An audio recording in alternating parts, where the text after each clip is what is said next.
M Santmat channel को subscribe करें, साथ ही घंटी को दबाकर ऑल नोटिफिकेशन सेलेक्ट करें। आप सभी से आग्रह है कि सत्संग को पूरा अंतिम तक देखें। बोलिए प्रेम से श्री सद्गुरु महाराज की, श्री सद्गुरु महाराज की जय, श्री सद्गुरु महाराज की जय।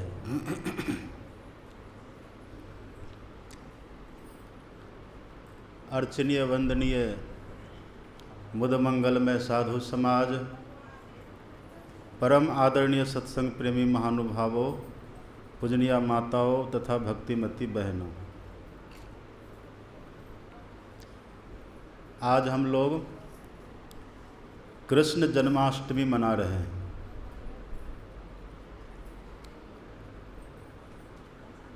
और अभी आपने देखा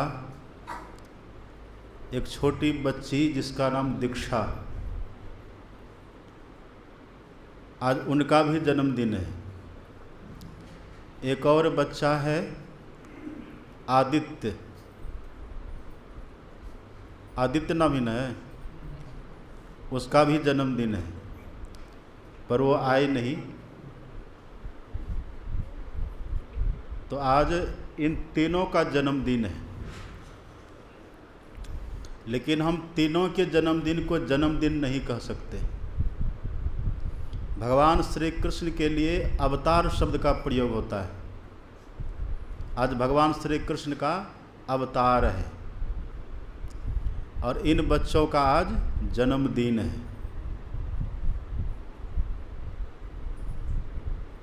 भगवान श्री कृष्ण का अवतरण दिवस हम लोग मना रहे हैं। क्यों मना रहे हैं?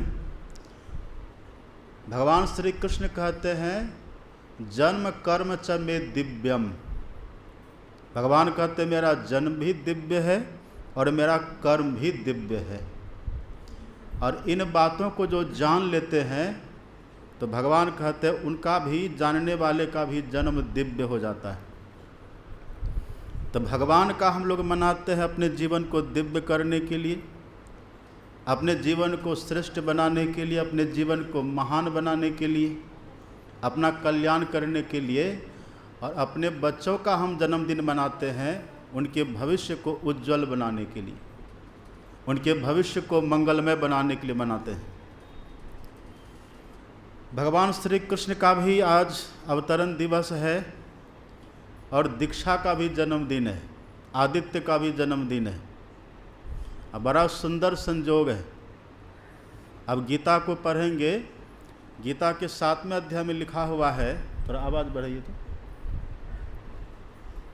गीता के 7वें अध्याय में लिखा हुआ है, भगवान कहते हैं नाहम प्रकाशः सर्वस्य योग माया समावृतः मूढ़ोऽयं नाभिजानाति लोको मावजम मव्ययम्। भगवान कहते हैं मुझे सब कोई नहीं जान सकता। श्री कृष्ण भगवान कहते हैं मुझे सब कोई नहीं जान सकता, क्योंकि सब के सब मूढ़ बने हुए हैं और वास्तव में मैं अव्यक्त हूँ, अगोचर हूँ, अवांग मनुष्य गोचर हूँ। भगवान कहते मुझे सब नहीं जान सकता। अव्यक्तं व्यक्ति मापन्नम मन्यन्ते माम बुद्धयः परम भावमजानन्तो ममाव्यय मनुत्तमम्। भगवान कहते मैं वास्तव में अव्यक्त हूँ, लेकिन लोग मुझे, जो मूढ़ लोग हैं वो मुझे व्यक्त समझते हैं। मैं वास्तव में अव्यक्त हूँ, मैं वास्तव में इंद्रियातीत हूँ, मैं वास्तव में मन बुद्धि के परे हूँ। लेकिन जो मूढ़ लोग हैं, जो अज्ञानी अविवेकी लोग हैं, भगवान कहते वो मुझे व्यक्त समझते हैं। तो जैसे भगवान अव्यक्त हैं, भगवान इंद्रियों से परे हैं, मन बुद्धि से परे, उनको सब नहीं जान सकता। उनको जानते हैं कैसे? उनको जानने के लिए मुख्य रूप से 3 साधन है। आप पढ़ते हैं रामायण में, कौन सा साधन है? तुलसीदास जी लिखते हैं सुनी असमुझहि जन मुदित मन, मज्जहि अति अनुराग। तुलसीदास जी लिखते हैं, जो पहले श्रद्धा से प्रेम से भगवान के विषय में सुनते हैं, खूब श्रद्धा से सुनते हैं, प्रेम से सुनते हैं, और सुन करके उन बातों को समझते हैं, हृदयंगम करते हैं, और समझ करके जो बात स्थिर हो जाती है, जो बात स्थिर हो जाती है, उनको अपने आचरण में उतारने का प्रयत्न करते हैं, अभ्यास करते हैं। ये 3 काम जो करते हैं, उन्हीं को भगवान का सही में जो उनका स्वरूप है उनका दर्शन होता है। अब देखिए, भगवान का दर्शन करेंगे ये 3 काम करने वाले, लेकिन ये 3 काम करेगा कौन? भगवान की कथा को, भगवान के चरित्र को, भगवान के सत्संग को कौन सुनेगा? और कौन सुन करके उनको समझ पाएंगे, हृदयंगम कर पाएंगे? ऐसा कौन कर सकता है? आप पढ़ेंगे श्रीमद् भागवत महापुराण, उसमें साफ लिखा हुआ है, विष्णु दीक्षा विहीना नाम नाधिकारः कथा श्रवे। साफ कहते, वेदव्यास जी लिखते हैं, जो दीक्षा विहीन व्यक्ति है, जो दीक्षा विहीन व्यक्ति है, ऐसे व्यक्ति को न तो भगवान के संबंध में सुनने का अधिकार है और न वो सुन सकते हैं। मतलब साफ है, जो व्यक्ति दीक्षित हैं, जो दीक्षा लिए हुए हैं, वही भगवान के चरित्र को सुन सकते हैं। और सुन सकते हैं का मतलब वो सुन भी सकते हैं और समझ भी सकते हैं। और जो व्यक्ति दीक्षा नहीं लिए हैं, वो केवल सुनेंगे, पर सब बात को वो समझेंगे नहीं। तो सुनते हम क्यों? सुनते हैं समझने के लिए, समझते हैं करने के लिए, और करते हैं पाने के लिए। सुन तो लेंगे पर समझेंगे नहीं। इसलिए तुलसीदास जी कहते हैं, यदि हकीकत में, यथार्थ में हम भगवान के स्वरूप को जानना चाहते हैं, इसके लिए सुनना पड़ेगा। और सुनने के लिए क्या करना पड़ेगा? दीक्षा कुमारी का जन्मदिन है ना, मिला दीजिए। दीक्षा के बिना श्री कृष्ण भगवान को समझना बड़ा कठिन है। इनका नाम भी बड़ा अच्छा रखा। कितनी शांति से देखिए बैठे, टुक टुक इधर देख रहे हैं। इनको माता पिता का संस्कार भी मिला है। कितनी छोटी बच्ची है, कितनी प्यारी है। और इनके माता पिता तो एकदम धर्मात्मा, धर्म के अवतार ही कहिए, बड़े सज्जन पुरुष हैं। इन्हीं की संतान है। वेदव्यास जी लिखते हैं, यदि कोई भगवान को यथार्थ में जानना चाहे तो उनकी कथा को, उनके चरित्र को पहले सुनना होगा। और कथा चरित्र को सुनने का मतलब क्या है? उनके विषय में पहले जानना होगा कि भगवान कैसे हैं, भगवान का स्वरूप क्या है, भगवान कहाँ रहते हैं, भगवान कैसे प्रकट होते हैं, भगवान किनको दर्शन देते हैं, और कैसे दर्शन देते हैं, कहाँ पर दर्शन देते हैं, उनका दर्शन करने के लिए साधन क्या करना पड़ता है। इन सभी बातों को वो सुनते हैं। और सुन तो लेंगे सब, पर सब समझ नहीं पाते। समझ वही पाते हैं जो दीक्षा लेकर के थोड़ा थोड़ा अभ्यास भी करते हैं। हाँ, कुछ बात को समझेंगे, किंतु कुछ बात को समझने से तो काम नहीं चलेगा ना। तो सभी बातों को आदि अंत ढंग से ठीक से हम समझेंगे और समझ करके हृदयंगम करेंगे, तब उसका फल मिलता है दर्शन। तो पहले दीक्षा लीजिए और फिर सुनिए और समझिए और करिए। तब भगवान कहते, जो वास्तव में मैं हूँ, हकीकत में जो मैं हूँ, तब मेरा दर्शन हो जाएगा। एक कहानी मैंने सुनी थी पहले, बहुत दिन पहले, महापुरुष के मुख से, कि 5 भाई पांडव, अब जान रहे ना 5 भाई पांडव, 5 भाई पांडव को अंतिम में कहते हैं कि थोड़ी देर के लिए नरक जाना पड़ा था। ये लिखा है महाभारत में, ये सच्ची घटना है। इन 5 भाई पांडवों को थोड़ी देर के लिए नरक जाना पड़ा है।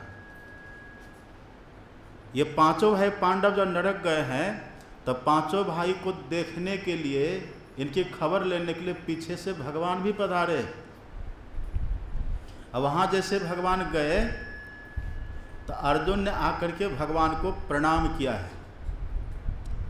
जैसे प्रणाम किया तो भगवान मुस्कुराए, और मुस्कुरा करके श्री कृष्ण ने कहा कि अर्जुन, एक बार भी जिन्होंने मेरा दर्शन कर लिया है जीवन में, वो नरक कभी नहीं जा सकता। अब बोल कहाँ रहे हैं? नरक में ही। किनको सुना रहे हैं? जो दुनिया में प्रसिद्ध है श्री कृष्ण भक्तों में, जो दुनिया में सबसे बड़े भक्त माने जाते हैं भगवान के, उनको भगवान कह रहे हो नरक में खड़े होकर के, जो अर्जुन नरक में ही है वहाँ भगवान कह रहे हैं जो एक बार भी मेरा दर्शन कर लेता वो कभी नरक नहीं जाता है। अर्जुन का आश्चर्य, अर्जुन ने कहा कि आपको झूठ बोलने की आदत अभी तक नहीं गई है, आप बहुत झूठ बोलते थे, आप माखन मिश्री खा लेते थे और जब पूछते थे तब आप कह देते थे नाहं भक्षितवानम्ब सर्वे मिथ्याभिशंसिनः, मैंने मक्खन नहीं खाया, मैंने मिट्टी नहीं खाई, आप खा लेते थे, लेकिन पूछने पर आप कह देते थे नाहं भक्षितवानम्ब, मैंने नहीं भक्षण किया, मैंने नहीं खाया। आप वृंदावन की जो गोपियाँ थी उनकी साड़ियों को चुरा लेते थे, अब पूछने पर आप कह देते थे कि मैंने नहीं चुराया। आप तो शुरू से झूठ बोलते आए हैं और यहाँ भी झूठ बोल रहे हैं। तब भगवान ने कहा कि अर्जुन, न तो मैंने पहले कभी झूठ बोला है और न तो अभी झूठ बोलना और न तो कभी भविष्य में झूठ बोलूँगा, मैं सत्य स्वरूप हूँ, मैं कभी झूठ नहीं बोलता। हाँ, यदि तुम मेरी बात को समझ न सको तो कमी तो तुम्हारी हुई ना, मैं कभी झूठ बोलता नहीं, मेरा स्वरूप सत्य है, मैं सत्य हूँ और मैं सत्य ही बोलता हूँ। तब अर्जुन ने कहा कि तो आप ठीक बोलते हैं क्या, जो एक बार भी मेरा दर्शन कर ले कभी नरक नहीं जाएंगे, सच बात है क्या? कहा कि बिल्कुल सच है। तो अर्जुन ने कहा तो मैंने आपका दर्शन नहीं किया। कहा करता तो तुम यहाँ नहीं रहता, ये तो प्रूफ है ना, यदि तुम मेरा दर्शन करता तो यहाँ नहीं होता। तब अर्जुन ने कहा एक बात बताइए, जब मैं युद्ध कर रहा था महाभारत में तब मेरा सारथी कौन था? वो तो मैं ही था। तो सारथी आगे बैठता है कि पीछे? रथी जो होते हैं, जो योद्धा रथी के आगे सारथी बैठता है, पीछे बैठते हैं? आगे बैठते हैं। कहा जब आप मेरे आगे बैठे थे तो क्या मेरी आंख उस समय खराब थी? मैं आपको नहीं देख रहा था क्या? छोड़िए इन बातों को भी। आपकी बहन का क्या नाम है? कहा सुभद्रा।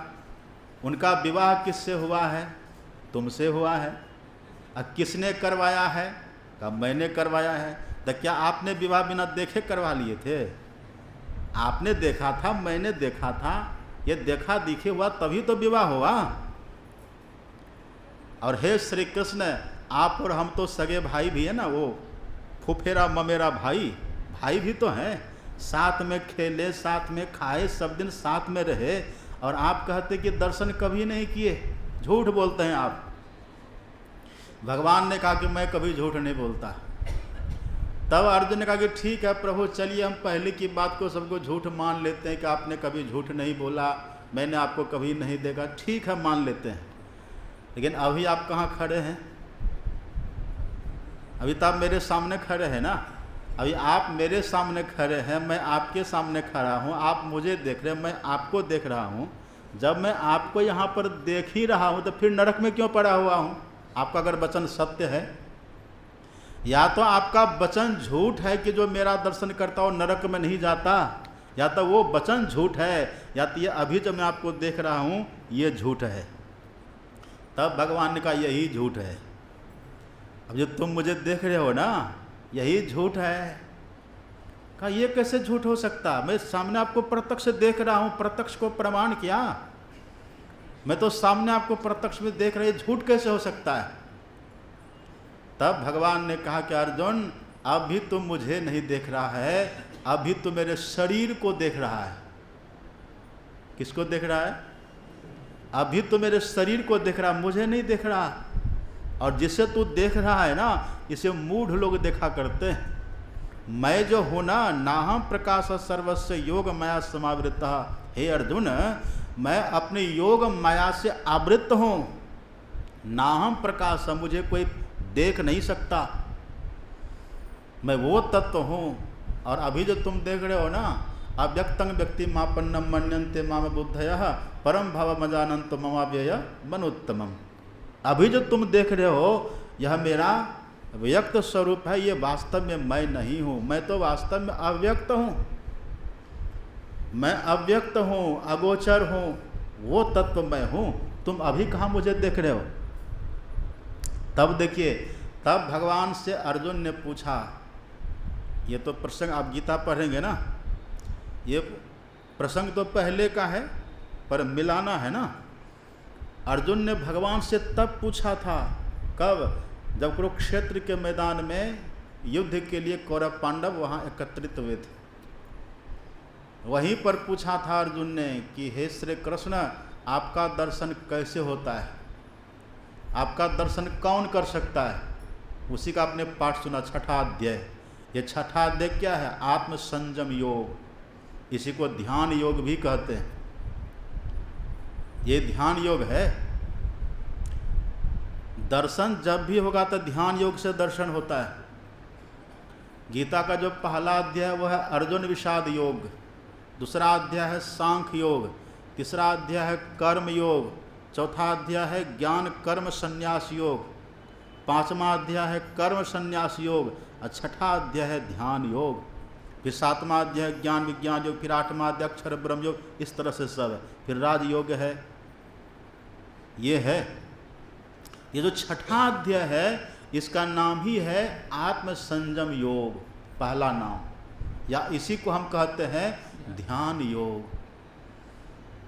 आप भागवत में पढ़ करके देखिएगा, यहाँ तो अर्जुन ने पूछा है ना, श्रीमद् भागवत महापुराण में उद्धव जी ने प्रश्न किया है, यथा त्वामर विंदाक्ष यादृशम व यदात्मकम ध्यायन मुमुक्षुरे तन्मे ध्यानम त्वम वक्तुरमर्हसि।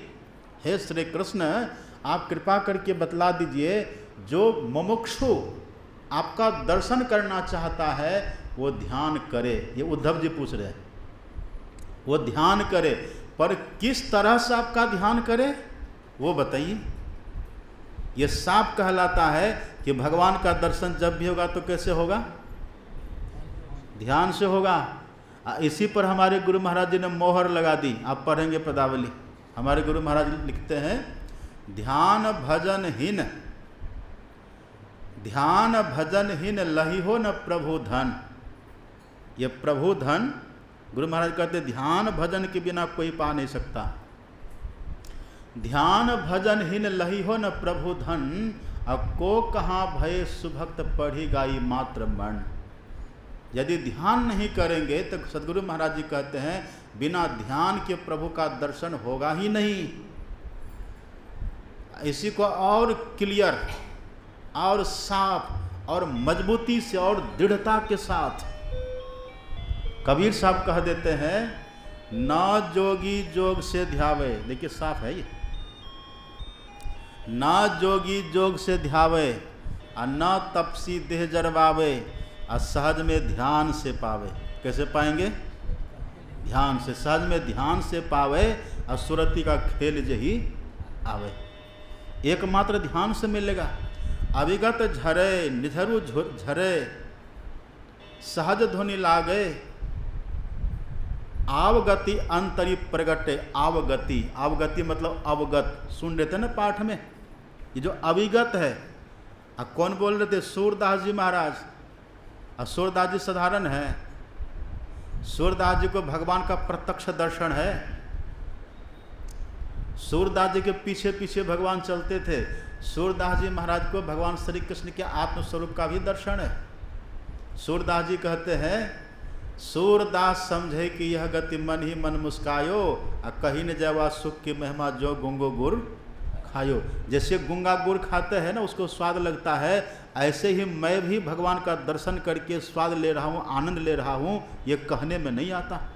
इसीलिए कहते अविगत गति कछु कहत ना आवे, और जो गुंगा ही मीठे फल को रस अंतर्गत ही भावे। ये अविगत है। तो सूरदास जी को भगवान के उस स्वरूप का भी दर्शन है, जिस स्वरूप के लिए भगवान यहाँ गीता में कहते हैं ना, हम प्रकाश सर्वस्व योग माया समावृत, जिसके लिए भगवान कह रहे हैं, उस स्वरूप का दर्शन सूरदास को है। क्यों है? क्योंकि सूरदास जी ने भगवान के योग माया का अतिक्रमण किया है। सूरदास जी मूढ़ता को छोड़ करके ज्ञान की अवस्था में पदार्पण किया, इसलिए उनको दर्शन है। आत्मस्वरूप का भी दर्शन है, ईश्वर स्वरूप का भी दर्शन है, और इधर सगुण साकार भी उनके सामने, उनके पीछे पीछे चलते थे। कबीरा मन निर्मल भया, जैसे गंगा नीरा पाछे पाछे, हरि फिरे कहत कबीर कबीर। जो शुद्ध होते हैं, संत चले आगे उठी धावों। जब संत चलते हैं उनके पीछे पीछे भगवान भी चलते हैं। सूरदास जी चले जा रहे हैं, जंगल का रास्ता है, वीरान घनघोर जंगल रास्ता, उसी रास्ते से चले जा रहे हैं, और बहुत पुराना एक गड्ढा कुआं है रास्ता में। ये बेचारे किसी तरह से अपना लाठी लेके, डंडा लेके अकेले चले जा रहे हैं। वीरान जगह है, थोड़ा जंगल का रास्ता, जंगल के पार बस्ती है, ये चले जा रहे हैं। एक बहुत बड़ा गड्ढा रास्ते में, गड्ढा क्या कुआं कह लीजिए, कुआं था। सूरदास जी चले जा रहे हैं, आँख तो ये आँख तो बेचारे को थी नहीं, बस चलते चलते उसी कुआं में गिर जाते हैं। कुआं में जैसे सूरदास जी गिरे तो देखा कर रहे तो बहुत गहरा है, और चोट लगी बेचारे को। ऐसे सूरदास जी डेढ़ हड्डी के कमज़ोर तो पहले से थे, जैसे कुआं में गिरे उनको चोट लगी। अब कुएं से प्रार्थना करते कि प्रभु ये तो मैं कुआं में गिर गया, यहाँ तक कोई है भी नहीं निकालने वाला, कौन निकालेगा। संत की प्रार्थना व्यर्थ नहीं जाती। सूरदास जी ने जैसे प्रार्थना करी, वहाँ पर भगवान प्रकट होते हैं, ऊपर में बाहर भगवान प्रकट हुए, और वहीं से अपना हाथ डाल देते हैं कुआं में। और सूरदास से कहते, सूरदास जी हाथ पकड़ लीजिए। सूरदास जी वहीं से पूछता, आप कौन हैं? तो वो भगवान कहते रहे, मैं ग्वाला इधर गए चराने के लिए आया था, देखा आप कुआं में गिर गए तो सोचा आपको निकाल दो, मैं ग्वाला हूँ। सूरदास जी कहते, दाल में काला है। इतना गहरा कुआं, मैं जो गिरा अभी तक चोट का दर्द है, ये 50 फीट से कम गड्ढा कुआं नहीं है, और वहीं से हाथ बढ़ा के कह रहा पकड़ लीजिए, मैं ग्वाला हूँ। सूरदास जी कस करके हाथ पकड़ लिए, अब भगवान खींच करके बाहर किए। अब भगवान कहते, छोड़िए अब मैं जा रहा हूँ। कहा अब तो छोड़ूंगा नहीं। अरे मेरी गाय भाग जाएगी। कहा आपकी गाय कहीं भागने वाली नहीं है, और आप ग्वाला है नहीं, आप तो कृष्ण कन्हैया हैं, आप तो केशव हैं, हमारे गोविंद हैं आप। भगवान कहते रहे, नहीं नहीं नहीं, आपको भ्रम है। कहा भ्रम होता तो हम साधुए बनते, भ्रम होता तो हम संत ही कहलाते। हम भ्रम रहित हैं, आप मेरे प्रभु हैं। लेकिन भगवान ने कहा पोल पट्टी खोल देगा ये। भगवान ने झटका लगाया, हाथ छुरा करके भागे वहाँ से। तब सूरदास जी चैलेंज कर दिए, वहीं खड़े खड़े चुनौती दे दिए, बाह ममोरे जात हो दुर्बल जानी के मोह है, हृदय से जब जाओगे मरद सरा होंगे। तो एक बार हृदय से जा करके देखो, कैद करके रखे हैं। जिसके लिए भगवान ये कहते हैं, नाहम प्रकाश सर्वस्व योग माया समावृतः। सूरदास जी प्रकट कर लिए हैं, ये वल्लभाचार्य जी के शिष्य हैं। वल्लभाचार्य की कृपा से ये इस स्थिति को प्राप्त कर लिए हैं। तो इनको सगुण साकार भी और निर्गुण निराकार परब्रह्म परमात्मा वो भी वही कहते, अविगत गति कछु कहत न आवे। यहाँ पर कबीर साहब कहते हैं, आव गति अंतरी प्रगटे। ये प्रकट होते हैं, कैसे प्रकट होते हैं? तो कबीर साहब कहते हैं, लागे प्रेम ध्यान। जिसको ध्यान लगे, पर कैसा ध्यान लगे? थकने वाला ध्यान। हम कभी काल देखते हैं जो जप करने बैठते हैं ना, तो हमारे साथ और भी कई लोग बैठते हैं, जा कर के जैसे बैठे 5 मिनट नहीं होता कि घड़ी देखते हैं, घड़ी देखते हैं इसे। हाँ, रोशनी तो रहती नहीं, इसे पूरा आँख ऐसे फाड़ के देखते हैं, अब फिर ऐसे रख देते हैं। कई बार देखते हैं, और तब भी जो जल्दी 1 घंटा नहीं होता है ना, तो उब करके ऐसे देखते हैं, ऐसे पटक देते हैं।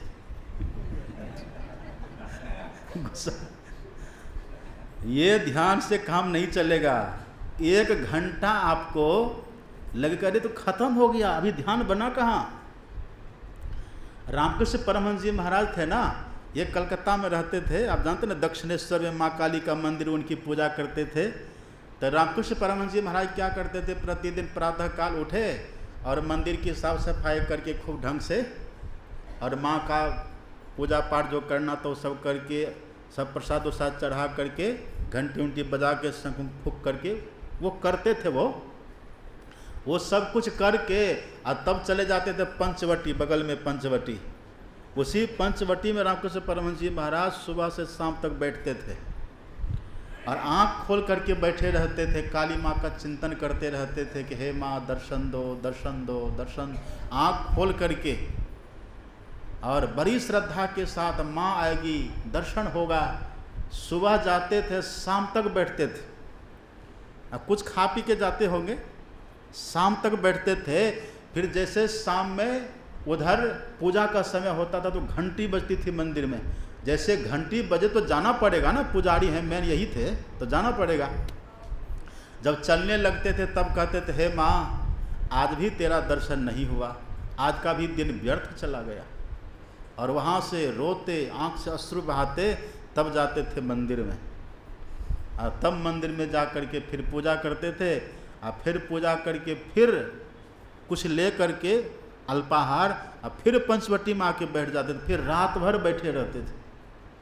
फिर भोर होता था, फिर घंटी बजती थी, फिर कहते थे माँ आज रात भी मेरा व्यर्थ चला गया, आज भी तेरा दर्शन नहीं हुआ। फिर जाते थे। ऐसे करते करते 6 महीना बीता है। 6 महीना के बाद तब रामकृष्ण परमहंस जी को माँ काली के सगुण साकार रूप का दर्शन हुआ। और आप जानते हैं 6 महीना के बाद जो दर्शन हुआ, 6 महीना तक सोए नहीं कभी। और इस तरह से दर्शन करने के लिए आकुल व्याकुल रहते थे रामकृष्ण परमहंस जी महाराज। उनका पलक भी नहीं झपकता था, ये गिरता ही नहीं था, एकदम ऐसे आंख फाड़े रहते थे किधर से माँ आएगी, कब उनका दर्शन होगा, आंख फाड़ करके बैठे रहते थे। और 6 महीना के बाद जब उनको दर्शन हुआ है, माँ के सगुण साकार रूप का जब दर्शन हुआ, तब मंदिर गए रामकृष्ण परमहंस जी महाराज और काली माँ के सामने खड़े होकर कहते हैं कि माँ तूने दर्शन तो दिया लेकिन एक रोग लगा करके दर्शन दिया। अब आँख उनकी बंद होती ही नहीं थी, 6 महीना तक खुली रही ना। ये कितनी आतुरता, कितनी व्याकुलता, यह है प्रेम ध्यान। प्रेमी कभी थकता है? प्रेमी कभी नहीं थकता। प्रेमी के लिए घंटा 2 घंटा 3 घंटा वो थकते नहीं है। जब तक हम थक रहे हैं ना तब तक समझ भी प्रेम प्रकट नहीं हुआ। कबीर साहब कहते ध्यान लगे, पर कौन सा ध्यान? प्रेम ध्यान। ध्यान के साथ प्रेम जुड़ा हुआ, योग के साथ प्रेम जुड़ा हुआ है। यही गीता का 6ठा अध्याय आप पढ़ेंगे ना, इसी में भगवान श्री कृष्ण ने कहा तपस्वी भ्योधिको योगी ज्ञानी भ्योपि मतोधिकः कर्मी भ्यश्चाधिको योगी तस्माद् योगी भवार्जुन। हे अर्जुन, तपस्वी से ध्यानी श्रेष्ठ होता है और ज्ञानी से भी ध्यानी श्रेष्ठ होता है। जो ज्ञानी होते हैं ना, वचस्स ज्ञानी, हम लोगों जैसे, इससे श्रेष्ठ होते जो ध्यानी है, वो भगवान बोल रहे हैं। और हे अर्जुन, जो बाहरी कर्मकांड में लगे रहते हैं, ये करो वो करो, ये पूजा वो पाठ, ये जो बाहरी कर्मकांड में लगे रहते हैं, भगवान कहते हैं कर्मी भ्यश्चाधिको योगी, ऐसे कर्मकांडी से भी योगी ध्यानी श्रेष्ठ होते हैं। इसलिए हे अर्जुन तस्माद् योगी भव अर्जुन, इसलिए अर्जुन तुम योगी बन जाओ। योगी कैसे बनो? भगवान यहीं रुक नहीं गए। भगवान कहते हैं योगिनाम अपि सर्वेषां मद्गते नांतर आत्मना। हे अर्जुन, योगी तो बनो, पर ऐसा योगी बनो, श्रद्धावान योगी बनो, प्रेमी योगी बनो, तुम्हारे हृदय में प्रेम भरा हो, तुम्हारे अंतःकरण में श्रद्धा भरी हुई हो, ऐसा योगी बनो। क्योंकि जब प्रेम होगा ना, जब श्रद्धा होगी, तब हम थकेंगे नहीं। ताश खेलने में कभी थकता है लोग? कभी खेले ताश? कौन सब खेला? हाथ उठाइए तो। हाँ, धनेश्वर बाबू खेले। हाँ, ताश खेलने में थकावट होती है, कैसे घंटा बीतता है पता ही नहीं चलता, क्योंकि उससे प्रेम है। और आजकल तो माता पिता परेशान थे। थोड़े दिन पहले वो पबजी गेम चला था ना, सब आते थे मेरे पास, बाबा मेरा बेटा बिगड़ रहा है, आशीर्वाद दीजिए। तो हम कहता आप मोबाइल दीजिए, हम आशीर्वाद देंगे तो काम हो जाएगा। आप मोबाइल दे रहे हैं खामखा, बिना किसी मतलब के मोबाइल दिए जा रहे हैं, और हमको कहता आशीर्वाद दीजिए, 2 काम कैसे होगा? और अब एक दूसरा गेम चल गया, कौन? पबजी को तो बंद कर दिया, बैन लगा दिया सरकार, चाइनीज था वो पबजी। अब दूसरा कोई गेम चला, उसमें लगे रहते हैं। अब उसको देखिए, वो जो लगे रहते हैं ना, कल की बात है, एक हमारे बच्चा है यहाँ आता है, नाम नहीं बताएंगे, उनकी प्रतिष्ठा का सवाल है। वो बच्चा, उनकी माँ बता रही थी कि बाबा जानते हैं हम लोग जब सो जाते हैं ना तो रात में 1:30-2 बजे जगता है। छोटा बच्चा 5वां में पढ़ता है, बड़ा टैलेंटेड है वो, बड़ा अच्छा बुद्धिमान, बहुत बुद्धिमान। कहा कि बाबा 1:30-2 बजे जग जाता है, और देखिए गर्मी कितनी है, इस गर्मी में कंबल ओढ़ लेता है। इस गर्मी में कंबल ओढ़ करके अब भीतर से वो पूरा गेम खेल लेता है। अब गेम खेल करके फिर सबको नॉर्मल करके अब मोबाइल जहाँ चार्ज भी कर देता है, ताकि पता न चले, किसी को डिस्चार्ज बैटरी न हो जाए। वो चार्ज भी करके तब मेरे बगल में धर देता है। लेकिन हम पकड़ लेते हैं बाबा, कैसे? तो डाटा से पकड़ लेते हैं। डाटा ख़त्म हो गया होता है ना, उससे हम पकड़ लेते कि गेम खेल के सब खत्म कर दिया। अब देखिए रात में, अभी हम कहते हैं ना, नाम नहीं बताएंगे, एक को हम बोले कि थोड़ा रात में आके जब करिए ना, बाबा स्वास्थ्य खराब हो जाएगा। स्वास्थ्य खराब हो जाएगा, कमजोरी आ जाएगी। गेम में प्रेम है। कल देखा मैंने, एकदम बड़ा सुंदर बच्चा है, देखिएगा तो मन बुलंद प्रसन्न हो जाएगा। और रात के 1:30-2 बजे जग के गेम खेलता है। जब 1:30-2 बजे जग करके गेम खेलने से शक्ति हरासमेंट नहीं होता, तो क्या ध्यान करने से, जब करने से हरासमेंट हो जाएगा? इसी का नाम है बहाना। वहाँ न चलेगा बहाना किसी का, बहाना चलेगा? पूछेगा मालिक तो क्या तो बताएगा, वहाँ पूछेंगे भगवान क्या किया। तो जो प्रेमी होते हैं ना, देखिए जिसको गेम से प्रेम है, वो गेम खेलने में थकता नहीं, वो खेले चले जाएगा, वो खेलते रहेगा, है ना। ताश खेलने वाले को देखिए, वो खेलते रहेंगे। और जिनको दुकान पर बैठने में मन लग गया, अब हम कितना भी कहेंगे कि नहीं आइए सत्संग में, बाबा दुकान चौपट हो जाएगी, दुकान चौपट होगी। आप मरेंगे तो दुकान नहीं चलेगी, मरेंगे कि ना आप अमर हैं क्या? ये बहाना, दुकान में बैठने में इतना मन रम गया है ना। अब दुकान में बैठे हैं, कभी फलाने आ गए, कभी फलाने आ गए, कभी चिल्लाने आ गए, सबसे बातचीत कर रहे, सबको देख रहे हैं, सुन रहे, बात कर रहे हैं। जब मन हुआ घूम लिए, जब मन हुआ चाय पी लिए, जब मन हुआ पान खा लिए, जब मन हुआ गेम खेल लिए। मन तो वहाँ फंसा हुआ है। अब बहाना किसका बनाता कि दुकान चौपट हो जाएगा? हम सब खेल जानते हैं आपका। ये बहाना, चूंकि वहाँ प्रेम फंसा हुआ है, चित्त वहाँ लटका हुआ है। अब आप दुखी मत विनोद बाबा, आपको हम नहीं कह रहे हैं, इनको देखते उदास हो जाता है, आपको नहीं कहते हैं। देखिए नज़र कहीं, निशाना कहीं, इसलिए आप चिंता मत करिए। तो ये जहाँ पर प्रेम होता है वहाँ मन रम जाता, लग जाता है, इसलिए प्रेम चाहिए। भगवान कहते हैं श्रद्धावान, श्रद्धावान बनिए। दूसरी जगह कहते हैं श्रद्धावान लभते ज्ञानम तत्पर संचेतेन्द्रिय। जो श्रद्धावान होते उनको ज्ञान होता, उनका ध्यान बनता है। तो लागे प्रेम ध्यान। जब प्रेम होगा ना, तो फिर ध्यान आपको भारी नहीं लगेगा। अभी लोग रोज दिन गिनते हैं, आज क्या दिन हुआ, आज क्या दिन बीतता चला तक पहाड़ को पार कर रहा, पहाड़ हिमालय को पार कर रहे, माउंट एवरेस्ट की चढ़ाई कर रहे। इतना भारी क्यों लगता है? क्योंकि प्रेम नहीं है। और जब प्रेम हो जाएगा ना, फिर उठना कठिन लगेगा। आप पढ़ेंगे ना महापुरुषों की जीवनी, बैठे, मैंने कल सुना था ना राहुल के बारे में, 12 साल तक सोए नहीं। भगवान बुद्ध का पुत्र राहुल 12 वर्ष तक सोए नहीं। और हमारे बाबा सुना रहे थे, पूजवा सुने थे ना समर्थ रामदास जी महाराज की वाणी, वो नर्मदा नदी में जाके खड़े होते थे इतना पानी में। अब 12-12 घंटा तक पानी में खड़े होकर के जप करते थे। आलस तो आएगा, जैसे आलस आता था ऐसे होते थे, बस नाक में पानी घुसता था, फिर तैयार होकर फिर से जप करते थे। ऐसे 12 साल तक किए हैं, तब उनको सिद्धि मिली है। और हम तो और वही यहाँ करने के लिए हम कहते थे आराम से बैठ के करिए, गुरु गुरु करिए। कितना अच्छा कमरा में व्यवस्था है, पंखा लगा हुआ है, वहाँ भी बैठ के नहीं करना चाहते हैं। लोग कहते कि नहीं करेंगे तो बाबा दुखी हो जाएंगे, इसलिए बाबा को खुश करने के लिए कर देते हैं।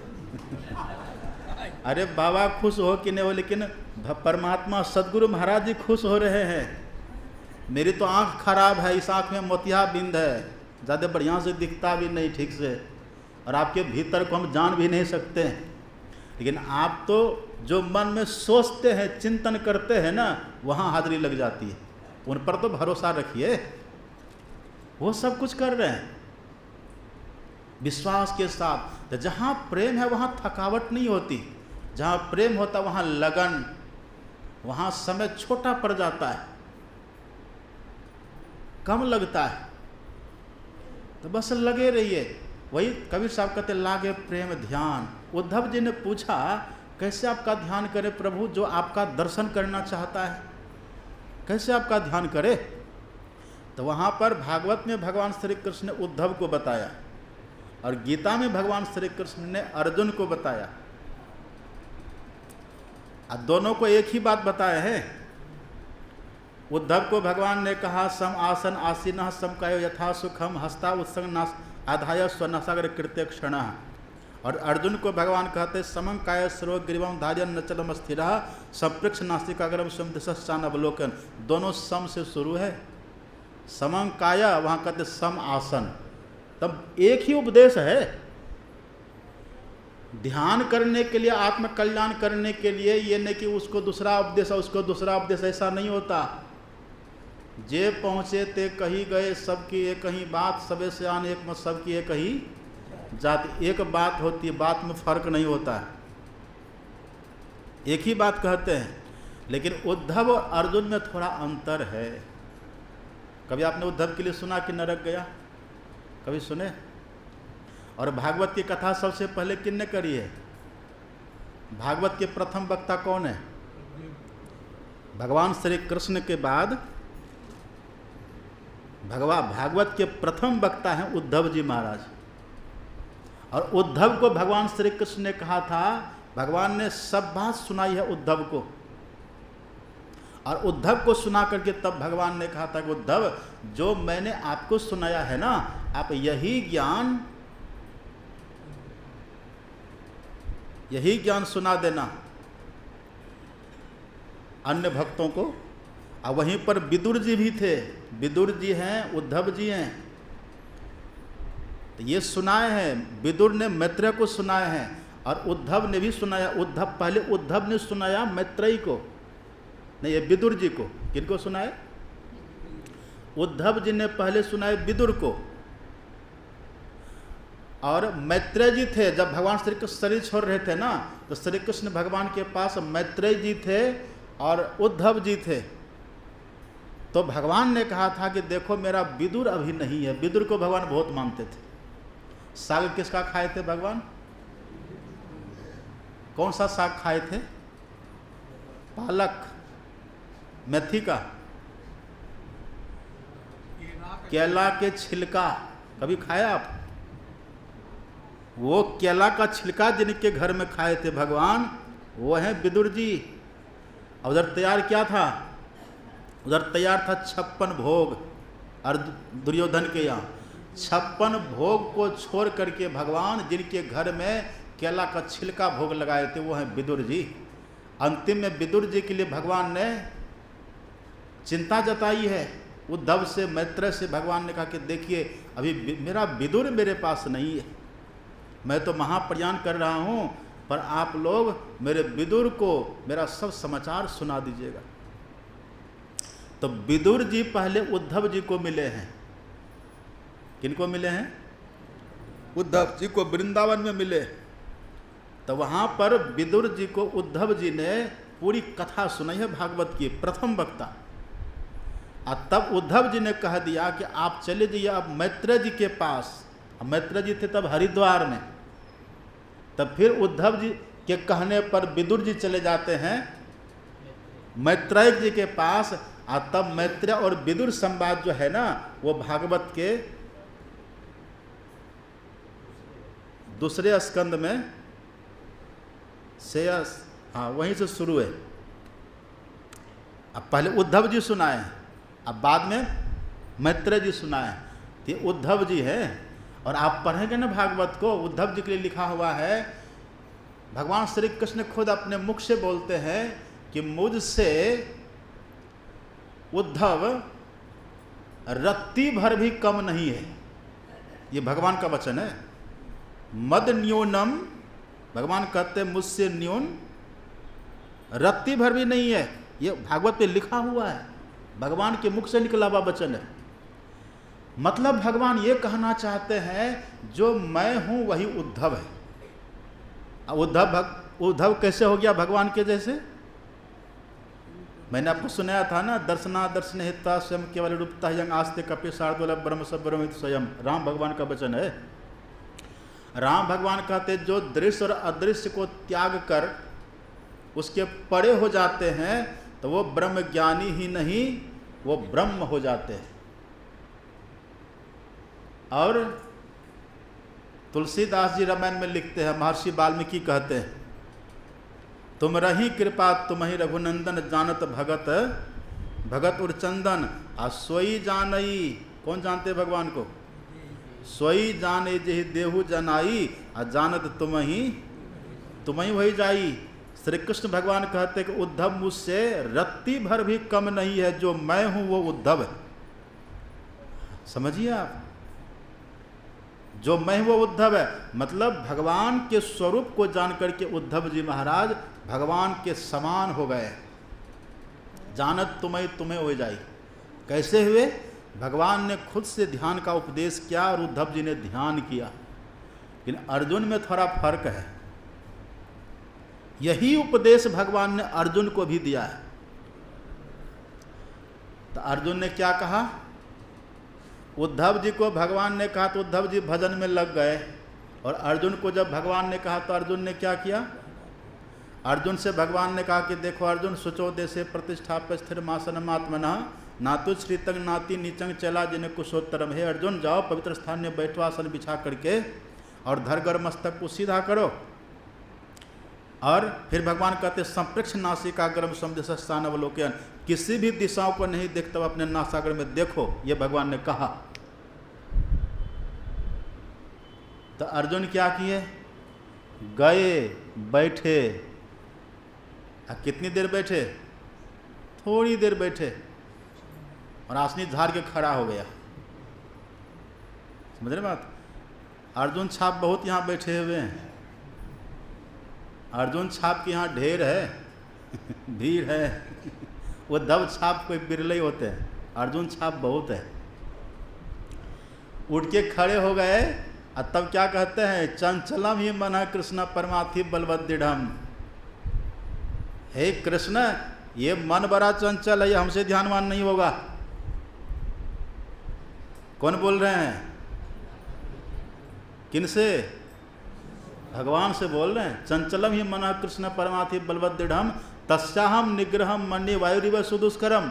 हे श्री कृष्ण, इस मन को बस में करना हवा को बस के करने के समान है। और अर्जुन कैसा वीर था आपको पता है? कैसा वीर था अर्जुन? भगवान श्री कृष्ण ने 3 के पास एक प्रश्न रखा, गुरु द्रोण, पितामह भीष्म और अर्जुन। आज जन्माष्टमी थोड़ी देर हो तो कोई बात नहीं ना? हाँ, ध्यान तो 2 बजे करेंगे, थोड़ी देर भी हो तो भागिएगा नहीं ना कोई? भागिएगा नहीं। तो भगवान ने तीनों से एक सवाल किया। गुरु द्रोण से भगवान ने कहा कि गुरु जी, महाभारत का युद्ध होने वाला है, यदि आपको पूरी खुली छूट दे दी जाए, 18 अक्षौणी सेना होगी, आप कितने दिन में ख़त्म करिएगा? गुरु द्रोण ने कहा, सोच समझ के कहा, अगर मैं चाहूँ तो 3 दिन में समाप्त कर सकता हूँ। 18 अक्षौणी सेना को 3 दिन में मार सकता हूँ। अच्छा, फिर जाते हैं भगवान श्री कृष्ण पितामह भीष्म के पास, उनसे पूछते हैं आप कितना दिन में ख़त्म कर सकते हैं? तो पितामह भीष्म कहते हैं कि केशव, मैं चाहूँ ना तो 1 दिन में 18 अक्षोणी सेना को धराशायी कर सकता हूँ, महाभारत को इतिश्री कर सकता हूँ। तब अंतिम में भगवान जाते अर्जुन के पास। अर्जुन से भगवान पूछते हैं, पार्थ, अगर तुमको खुली छूट दे दिया जाए तो तुम महाभारत के युद्ध को कितने दिन में समाप्त करोगे? अर्जुन वीर रस में भर जाता है, भीतर से उमंग से उल्लास से भर गया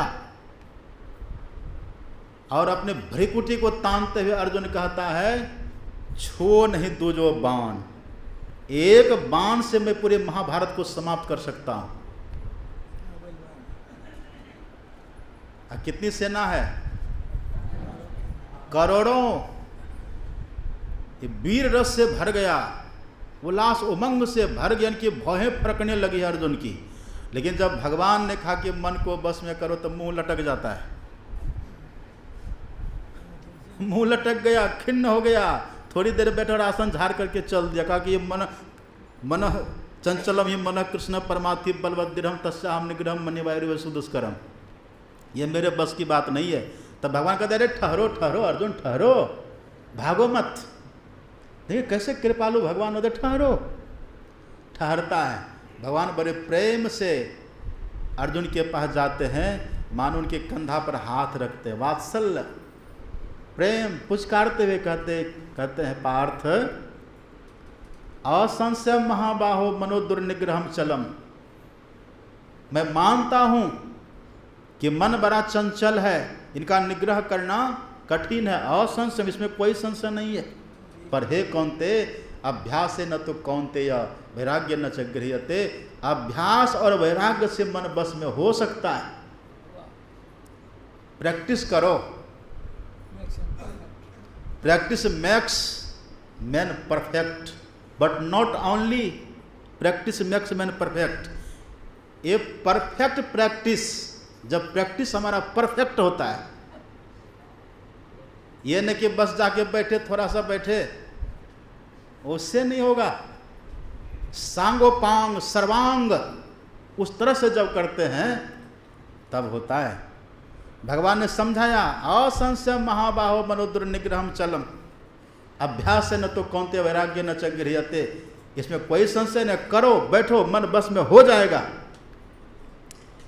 अर्जुन ने कहा कि छोड़िए, हमसे सब होने वाला नहीं है, हमसे लड़वा लीजिए। और आप जानते, आपको आश्चर्य होगा, मैंने एक बात और सुनी है अर्जुन के लिए। कई योजन दूर अर्जुन खड़ा है, कई योजन दूर, और एक पहाड़ की कंदरा में एक कुश रखा हुआ है। कुश, कुश आपने देखा, एक घास होता है कुश। एक पहाड़ की कंदरा में कुश रखा हुआ है। ये बात मैंने सुनी है महापुरुषों के मुख से। योजनों दूर अर्जुन खड़ा है, वहां भगवान कहते हैं अर्जुन से कि अर्जुन, उस कुश को बिंधना है। वो तो चिड़िया की आंख को वहां द्रौपदी के स्वयंवर में न बिंधे थे, वो तो सामने था, चिड़िया वहां सामने थी। पेड़ में टांग दिया, इधर नीचे छांव देखना है, और भी चिड़िया घूम रही है, घूमते हुए, हाँ वो मछली घूम रहे, घूमते हुए मछली को, उसकी छांव को देख करके और तब उसकी असली आंख में बाण मारना, तब द्रौपदी से शादी होगी। स्वयंवर यही नहीं था, स्वयंवर सभा मार दिया। ये तो तब भी सहज था। अब कल्पना करिए, योजनों दूर गुफा में एक कुश रखा हुआ है, अब वहां कहते कि उसको बिंधना है, और अर्जुन ने बाण लिया और ऐसा बाण मारा है अर्जुन का बाण उस गुफा में जा करके उस कुश को छेद दिया है। समझिए, उद्धव जी ज्यादा वीर नहीं है, उद्धव वीर नहीं है, समझ रहे हैं बात। उद्धव तो बड़े कोमल हैं बेचारे, अर्जुन देखिए कितना वीर है। लेकिन उद्धव ने भगवान की बात को मान करके अपने को लगा दिया। लेकिन अर्जुन तर्क पर तर्क, तर्क वितर्क कुतर्क, भक्ति पक्ष हठ नहीं सटताई, और दुष्ट तर्क सब दूरी बहा। ये तर्क करने लग गया और इसी का परिणाम हुआ कि अर्जुन ध्यान नहीं कर सके और फल क्या हुआ? कहाँ खड़ा है? वहाँ खड़ा है। यदि वो भी ध्यान करता तो भगवान को जान लेते कि नहीं? तो आप और हम सबको अर्जुन छाप बनना है कि उद्धव छाप बनना है? हैं? नरक जाना चाहते हैं कोई? आप कभी देखे जब डॉक्टर के यहाँ जाते हैं ना, पैथोलॉजी लैब में कुछ जांच करवाना होता है ब्लड, तो डॉक्टर क्या करता है? अच्छा अब तो छोड़िए, आजकल वो शुगर की मशीन देखा आपने? शुगर मशीन जो आती है छोटा सा, अब उसमें एक जब ब्लड निकालना हो जैसे एक नीडल होती है, उसका फिक्स होता है, एकदम जरा सा उसकी नोक बाहर होती है, देखा आपने? वो चुभेगा नहीं ज़्यादा, ये कन्फर्म है कि कुछ नहीं करेगा, ये पता है कि ये कुछ नहीं करेगा, एकदम जरा सा बाहर होता है, जरा सा चमड़ा छिलता है रक्त आने के बराबर, उतना वो नाप करके सेट किया हुआ होता है। लेकिन जब डॉक्टर आते कहते जरा सा खून लेंगे, आपका शुगर देखना है, तो देखो ऐसे करता है, आँख कैसे पीसता है, ऐसे तलवार चल रहा वहाँ।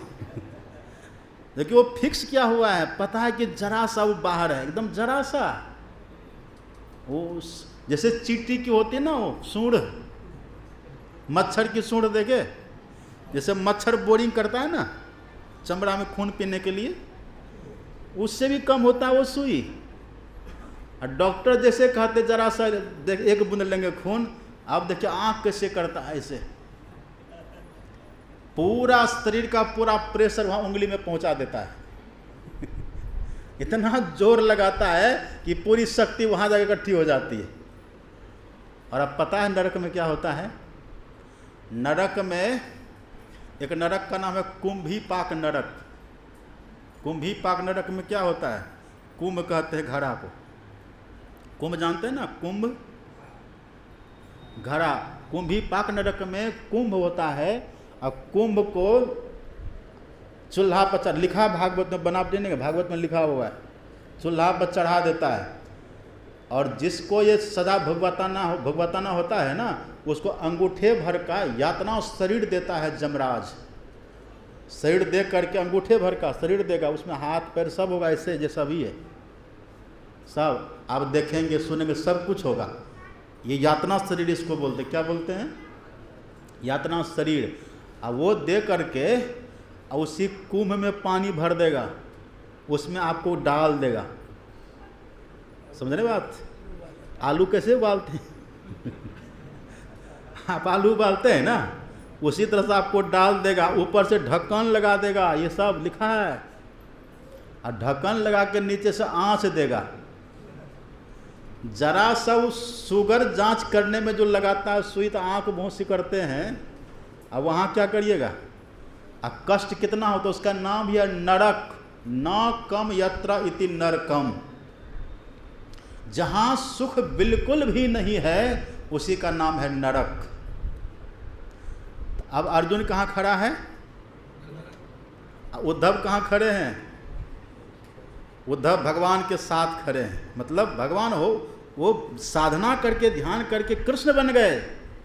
उद्धव कहाँ खड़े हैं? नरक में। ये अर्जुन। और अर्जुन के लिए भगवान, अर्जुन जैसे लोगों के लिए भगवान कहते हैं मूढ़ो यम ना भी जानाति। मूढ़, जो मूढ़ व्यक्ति होता है ना, वो मुझे जान नहीं सकता। अच्छा, मूढ़ किसको कहते हैं?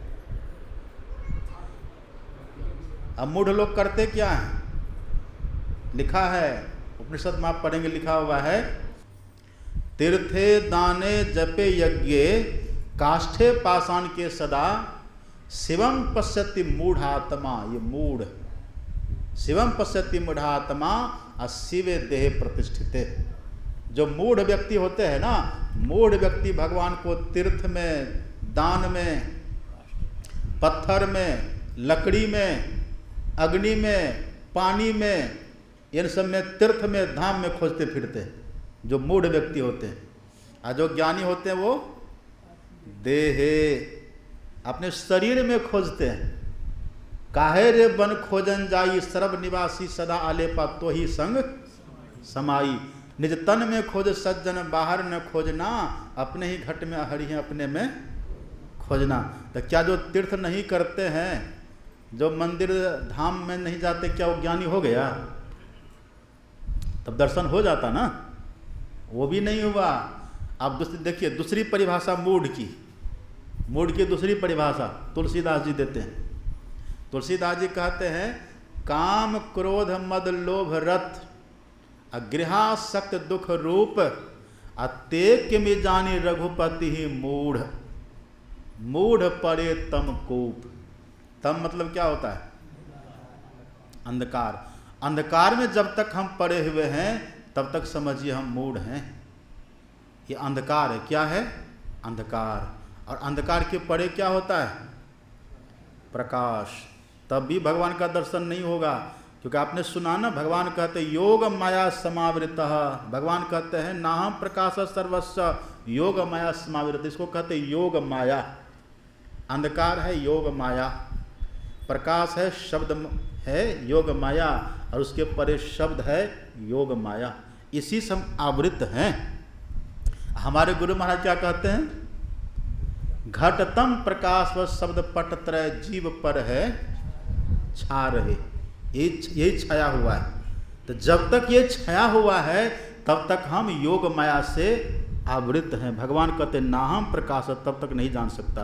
और जब तक अंधकार में तब तक हम मूढ़ हैं। तुलसीदास जी कहते मूढ़ पड़े कहाँ? तम कूप। अंधकार के कुआं में। अंधकार का कुआं कहाँ है? इसकी परिभाषा हमारे गुरु महाराज जी बतलाते हैं। पदावली में आप पढ़ेंगे, गुरु महाराज कहते हैं जग तम कूप, जग मतलब संसार में, तम कूप अंधकार का कुआं। तम मतलब अंधकार, कूप कुआं। क्या है? जगतम कूप बराही भयंकर। क्या है? तन बीच घोर अंधारी। अपने भीतर जो घोर अंधकार है ना, वही है अंधकार का कुआं। तामे जीव सहे नाना दुख। परिणाम क्या हुआ? सुधि निज घर की बिसारी। सुधि बुद्धि भागी तम गुण लागी। यही है मूढ़। ये मूढ़ता हमारे भीतर है। तमोगुण का प्रतीक हम मूढ़ता, हम मूढ़ हो गए। तो भगवान कहते हैं मूढ़ोयम ना भी जानाति लोको मावजम मव्ययम। भगवान कहते हैं जो मेरा अव्यय स्वरूप है ना, इसको कोई मूढ़ मतलब अज्ञान अंधकार ग्रस्त व्यक्ति नहीं जान सकता है। इसके लिए अंधकार से हमको निकलना होगा। अंधकार से कैसे निकलिएगा? अंधकार से निकलेंगे तो किसका दर्शन होगा? आदित्य। जन्मदिन किसका है? विनोद बाबू सो जाते हैं क्या? जन्मदिन किसका है?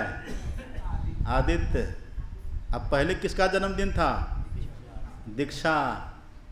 दीक्षा लीजिएगा तो ना भीतर घुसिएगा। अंधकार से पार करेंगे। अंदर में कौन दिखेगा? आदित्य। कोट भान छवि तेज उजाली, अलख पार लखी लाग लगी जे। गुरु ज्ञान सूर्य रूप, उनकी ज्योति अनूप, उड़ के नासे तम कूप। अंधकार रूपी कुआं में पड़े हुए हैं ना, इसी से मूढ़ता हमारे जीवन में है। ये तम कूप कैसे नष्ट होगा? इसका उपाय गुरु महाराज जी बतला देते हैं। गुरु ज्ञान सूर्य रूप, आपके भीतर में सूर्य उगेगा।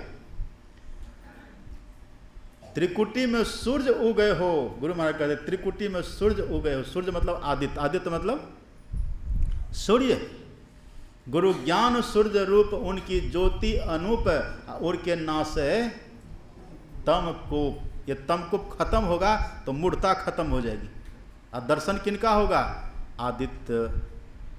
तो नीचे है दीक्षा, उधर है कृष्ण, बीच में कौन है? कौन है? आदित्य। ये तीनों का अगर जन्मदिन आज नहीं होता तो अधूरा रह जाता। आज तीनों का जन्मदिन होना जरूरी था। शुरुआत कहाँ से है? दीक्षा से। मध्य कहाँ है? आदित्य। और गंतव्य कहाँ है? मुकाम कृष्ण, है ना? तो यहाँ से चलिए, जब अपने भीतर सूर्य का दर्शन होता तो हमारी मूढ़ता खत्म होती है। तब क्या होता है?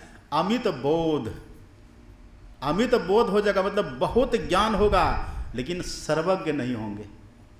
ज्ञान होगा बहुत लेकिन सर्वज्ञ नहीं होंगे। अभी सर्वज्ञ कब होते हैं? हाँ, सबके मन की बात को जान लेंगे लेकिन सर्वज्ञ नहीं होंगे। सर्वज्ञ कब होते हैं? जो नाद को प्राप्त कर लेते हैं, जो नादानुसंधान की साधना कर लेते हैं, वो हो जाते सर्वज्ञ। और जो प्रकाश की साधना करते हैं वो हो जाते हैं अंतर्यामी। वो दूसरों के मन की बात को जानेंगे और कहाँ पर भगवान की कौन सी लीला और वो लीला को प्रत्यक्ष में देखेंगे। वो देखते हैं। कौतुक देखें शैल बन भूतल भूरि निदान निधान जथा स्वंजन आंजी दीर्घ साधक सिद्ध सुजान। वो देखेंगे। सूझ ही राम चरित मणि मानिक गुप्त प्रकट जहाँ जो जही खान के सब देखेंगे। पर सर्वज्ञ कब होते हैं? जो अपने भीतर में सार शब्द की प्राप्ति कर लेते हैं। सर्व नाम है प्रकृति का। किनका नाम है? सर्व नाम है प्रकृति का। मतलब पूरी प्रकृति का बोध हो जाता है। जड़ चेतन सब का बोध हो जाता है। कब? तो सार शब्द की प्राप्ति हो जाती है। अब वो हो गया सर्वज्ञ।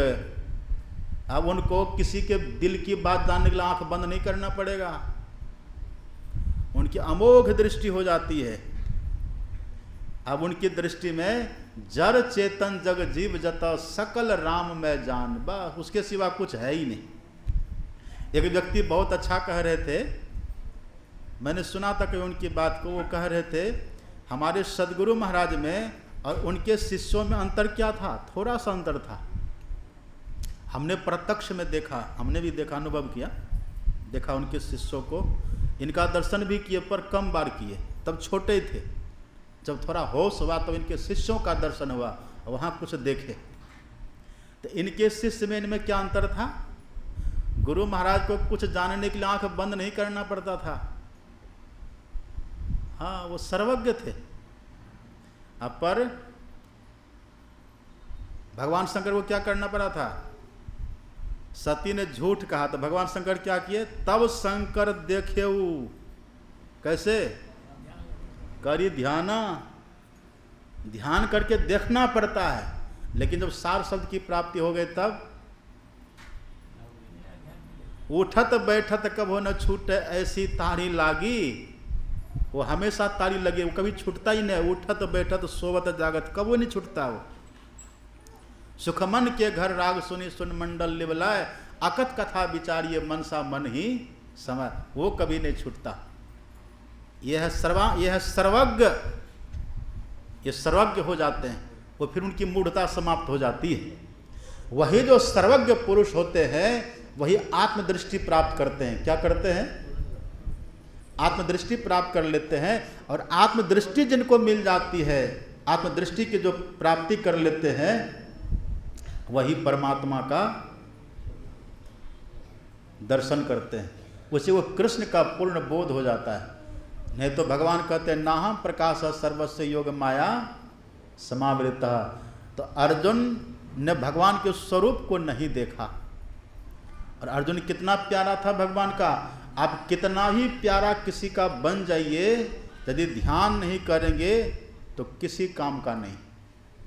और भले आप किसी का भी प्यारा मत बनिए, आप ध्यान करते रहिए, परमात्मा का प्यारा हो जाइएगा। और जो परमात्मा का प्यारा हो जाता है तब जापक कृपा राम की होई अतापक कृपा करे सब कोई। उस पर सबकी कृपा हो जाती है, सबकी कृपा हो जाती है। और सबको खुश करने में लगे रहेंगे तब न ये सब कोई खुश, कभी खुश होने वाला है? दुनिया के लोग ये कभी खुश होने वाले नहीं है। इसलिए प्रयत्न करना व्यर्थ है। तो क्या करिए? झगड़ा करिए? नहीं नहीं, प्रेम से बर्ताव करिए सबसे। थोड़ा सहनशील बनकर करिए, प्रेम से। तुनक मिजाज मत बनिए। टीन देखे आप? टीन को देखे कभी? टीन एक लोहा, जल्दी गर्म कौन होता है? जल्दी गर्म कौन होता है? टीन। अब पीछे गर्म कौन होता है? लोहा। अब पहले ठंडा कौन होता है? टीन। तो हम और आप टीन छाप हो गए। थोड़ी थोड़ी बात में गरमा जाते, इतना गरमाते हैं कि बाप रे बाप प्रलय की बात कर देते हैं। नहीं नहीं, ऐसा मत गरमाइए, ठंडा रहिए, बहुत ठंडा रहिए। अगर जो तुम भक्ति करन चाहतो है, निंदा से मत डरियो जी। अब 5 छरी जो सिर पर मारे सहत बने, तो खाली कहने के लिए हमारे कर्तव्य में उतरना चाहिए। अब कुछ लोग होते, कुछ लोग तो गुस्सा करके एकदम वो गुस्सा करके क्या क्या बोल जाते, बक जाते हैं। अब कुछ लोग क्या करेंगे, वो जब गुस्साएंगे ना तो गुस्सा के मारे वो रो देंगे।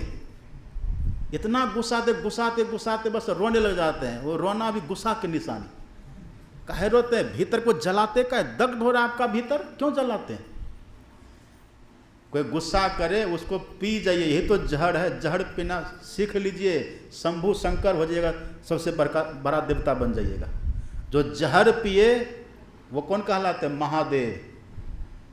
वो महादेव हैं। जहर पीना हमको सीखना है। और जो जहर उगले वो कौन होता है? सांप बिच्छू। आपको सांप बिच्छू बनना कि महादेव बनना है?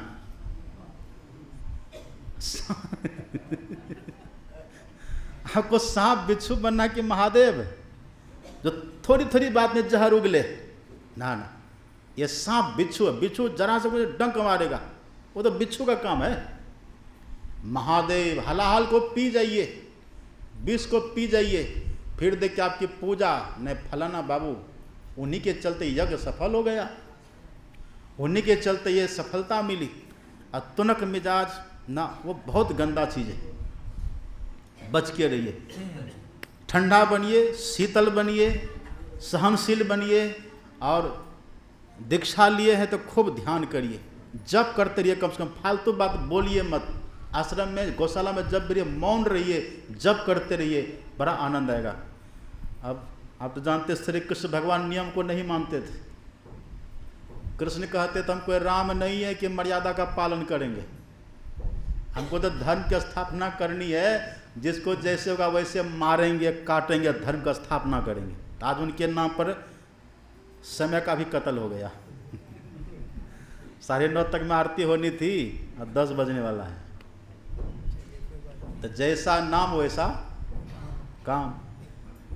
अब एक टाइम बाकी, आपको अपराह्न काल में सुनाऊंगा कि श्री कृष्ण भगवान वास्तव में कौन है, कौन बने हैं श्री कृष्ण, ये बताऊंगा सामने।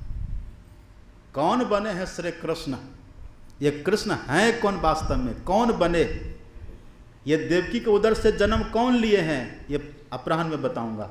सब आइएगा? कौन नहीं आइएगा हाथ उठाइए, जो नहीं आइएगा वो हाथ उठाइए, जो नहीं आइएगा। सब आएंगे, ठीक है। अब अपराह्न काल में सब जमजुट कर कहिए, श्री सद्गुरु महाराज की जय।